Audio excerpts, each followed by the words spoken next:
ఇవాల్టి ముఖ్యాంశాలు. మాజీ సీఎం జగన్ కు భారీ షాక్. వైసీపీ ప్రాథమిక సభ్యత్వానికి మాజీ మంత్రి ఆళ్ల నాని రాజీనామా.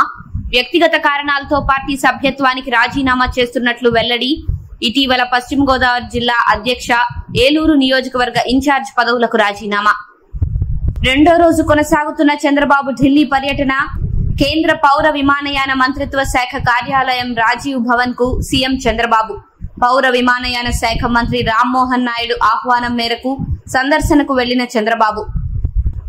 రైతులకు పూర్తిగా రుణమాఫీ చేయలేదు హరీష్ రావు. 31,000 కోట్ల రూపాయలు ఉందని చెప్పి 18,000 కోట్ల రూపాయలు చేశారని, 54% రైతులకు రుణమాఫీ చేయలేదని వ్యాఖ్య. ఏ రకంగా రుణమాఫీ చేశామని రేవంత్ చెప్పుకుంటున్నారని మండిపాటు. ఆంధ్ర క్రికెట్ అసోసియేషన్ కార్యవర్గం ఏకగ్రీవం. ఏసీఏ అధ్యక్షుడిగా కేశినేని శివనాథ్, ఉపాధ్యక్షుడిగా వెంకట ప్రశాంత్, ఏసీఐ కార్యదర్శిగా సానా సతీష్, జాయింట్ సెక్రటరీగా విష్ణుకుమార్ రాజు, ఏసీఏ కోశాధికారిగా శ్రీనివాస్, కౌన్సిలర్ గా గౌరు విష్ణుతేజ్. వినేష్ ఫోగట్ కు ఢిల్లీ విమానాశ్రయంలో ఘన స్వాగతం. భారీగా తరలివచ్చిన క్రీడాభిమానులు. ఒక్కసారిగా భావోద్వేగానికి గురై కన్నీటి పర్యంతమైన వినేష్.